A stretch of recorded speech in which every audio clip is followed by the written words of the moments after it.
Quoi? Sortir avec une Américaine? Hmm, ouais, tout est possible. Vous allez tomber sur des bonnes Américaines comme vous pouvez tomber sur des mauvaises. Et j'avoue que tout dépend aussi de votre comportement, euh, de ce que vous êtes allé chercher. Parce qu'il faut comprendre que dans une des vidéos, je vous parlais un peu de l'éducation parentale qui joue un très grand rôle.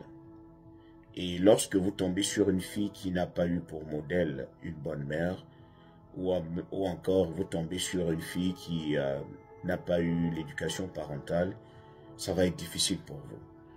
Si vous ne tombez pas sur une bonne fille, même en Afrique, je pense qu'on nous dit généralement que avant de choisir une fille, avant de choisir une femme, il faut regarder comment sa mère vit avec votre beau-père.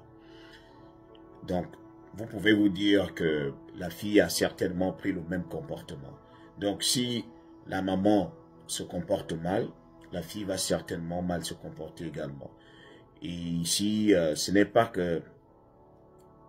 il y a aussi des cas rares, mais dans la majorité des cas, ça se passe ainsi. Donc, on regarde toujours les parents. Bon, je vous avais dit la dernière fois en racontant mon histoire que j'étais tombé sur une fille avec qui je m'étais marié, une Américaine, une métisse. Sauf que ses parents et elle faisaient pratiquement les mêmes délires. C'est-à-dire, lorsqu'elle voulait fumer ce que nous appelons ici, le chanvre qu'on appelle ici la zaza, lorsqu'elle voulait fumer ça dans la maison, je lui disais non, je vais appeler ta mère. Donc, j'étais trop fier de vouloir appeler ma belle-mère. Parce qu'en Afrique, lorsque tu dis à ta femme, si tu te comportes ainsi, j'appelle ta mère, la femme va forcément se ressaisir, elle va se dire, ah, je ne veux pas que maman sache ce que je suis en train de faire de mal. Mais elle m'avait dit, appelle-la, je suis sûr qu'elle va même te convaincre de fumer avec moi. J'ai dit, mais pourquoi? J'ai dit, mais parce qu'elle et moi, on a l'habitude de fumer cela ensemble. Donc, je m'étais senti découragé. C'est pour ça que je conseille à ceux qui m'ont écrit en inbox, vous me demandez comment choisir une bonne femme, une bonne américaine.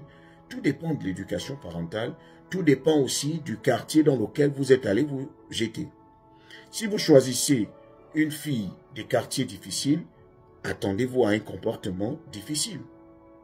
Parce qu'il y a, lorsque vous tombez sur une fille des quartiers difficiles, c'est qu'elle a déjà vu et entendu beaucoup de choses. Elle a subi beaucoup de choses. Ce n'est pas n'importe qui supporte les quartiers difficiles, les ghettos. Moi, je connais une belle femme ici, très très belle. C'est-à-dire, lorsque tu la regardes, tu peux imaginer le genre de mari qu'elle a. Mais je vous assure, lorsque j'étais tombé sur son gars, c'est quelqu'un qui baisse la culotte en dessous des fesses, qui a à peine les dents propres, parce qu'il fume à tout moment. Après, le respect que j'avais pour la fille s'est dissipé immédiatement. Après, je me suis dit, mais avec le charisme que tu dégages, pourquoi tu es allé choisir ça? Après, j'avais compris que, mais c'est l'environnement. L'environnement joue un très très grand rôle. Malgré les principes qu'elle avait, les grands principes qu'elle avait, mais comme elle était entourée, elle était dans le ghetto, elle n'était entourée que d'une seule qualité d'homme, elle était obligée de manger ce qui est là. Elle n'a jamais été côtoyée par des personnes qui sont venues d'ailleurs. Elle-même, elle sort à peine de son ghetto. Elle ne tourne que dans son ghetto. Et les filles du ghetto, elles savent se défendre. Elles aiment bien se battre parce qu'elles voient ça tous les jours.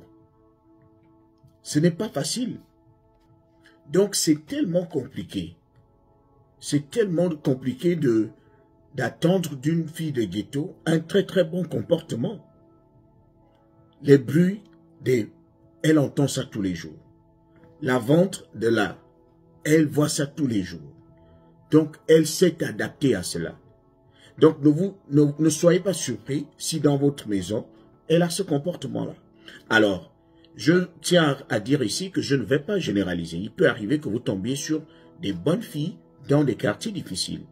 Mais je parle ici de mon expérience ici aux États-Unis. De mon expérience dans mon État. Maintenant, si toi, tu as une autre expérience dans ton État, fais-nous part de cela en commentaire. Partage-nous ton histoire. Parce que l'objectif des vidéos et des conseils, c'est d'avertir le plus grand nombre, de sensibiliser le plus grand nombre. Donc, il faut savoir vous comporter. Les filles des quartiers UP, c'est quoi la difficulté? La difficulté avec elles, c'est que ce sont les filles qui se débrouillent déjà. Elles ont une situation un peu plus aisée. Et vous savez que nous, les hommes, lorsque nous rencontrons une femme, la première cartouche que nous avons, c'est la cartouche qui concerne les moyens. Parce que lorsque vous avez un homme et une femme, le fait que l'homme soit un peu au-dessus, c'est parce qu'il arrive à pourvoir. Il apporte le pain sur la table. Mais lorsque vous tombez sur une fille qui se débrouille, qui a un boulot, elle a 2 boulots, elle gagne bien sa vie. Parfois, elle gagne mieux que toi. Donc, tu ne sais pas comment prendre le dessus sur elle. Sauf si tu joues la carte, une autre carte où tu vas te dire, bon, je garde ma dignité. Moi, je ne peux pas accepter parce que moi, je suis tombé sur des femmes qui voulaient m'offrir des cadeaux à tout moment. Je leur dis non, moi, je suis un homme. Si c'est mon anniversaire, je peux comprendre, tu m'offres un cadeau. Mais je ne suis pas là pour que tu m'entretiennes parce que dans ma tête, j'ai été élevé, on m'a appris à m'occuper de ma femme. Si tu dois vivre avec moi, je dois m'occuper de toi, je dois m'occuper du foyer. Maintenant, toi, tu pourras t'occuper de moi d'une certaine manière en t'occupant de nos enfants. Et moi, je ne refuse pas que tu m'aides. Mais cela ne veut pas dire que c'est toi qui devrais tout faire. Je sais que les hommes d'ici, eux, ils ne refusent pas. Il est même capable de s'asseoir à la maison. La femme part travailler, elle a 2 ou 3 boulots pendant que lui, il joue aux jeux vidéo. Quand elle rentre, lui, il la récompense autrement. Mais nous, les Africains, nous ne sommes pas un peu ce genre d'hommes. Nous avons été élevés pour nous occuper du foyer. C'est vrai que ce ne sont pas tous les Africains, mais en général, ceux qui sortent des familles, ceux qui ont reçu une bonne éducation parentale. Alors, qu'est-ce qu'il ne faut pas faire avec les Américaines? On ne blague pas avec. On ne cherchez pas à vouloir tromper les filles ici comme vous voulez. Les Américains eux-mêmes, de souche, arrivent à faire cela. Eux-mêmes, ils gèrent ça. Et je vous assure, une femme ici, lorsqu'elle est jalouse, ça ne blague pas. Elle peut en un claquement de doigts vous envoyer dans 2 endroits, sous terre et en prison, en un laps de temps. J'avais vu le témoignage d'une fille, et là c'était à travers c'était une vidéo, une fille qui poursuivait son gars avec la voiture. C'était pas la blague. Pas. Tout simplement parce qu'elle avait découvert que celui-là la trompait. Elle a fini avec lui. D'autres, vous savez que nous sommes dans un pays où tout le monde peut avoir. Donc, elle peut mal gérer la tromperie. Donc, lorsque vous décidez de vous attacher à une, j'espère que vous allez rester avec elle. Soyez fidèles. Restez respectueux. Ne lui portez même pas main. Si vous voyez qu'elle commence déjà à chauffer dans la maison, à crier, vous prenez la porte, vous sortez, vous allez prendre de l'air, vous revenez.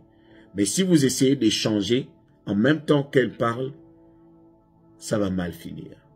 Soit vous allez poser la main sur elle et elle va appeler l'hippopo et on viendra vous prendre comme un dessin animé.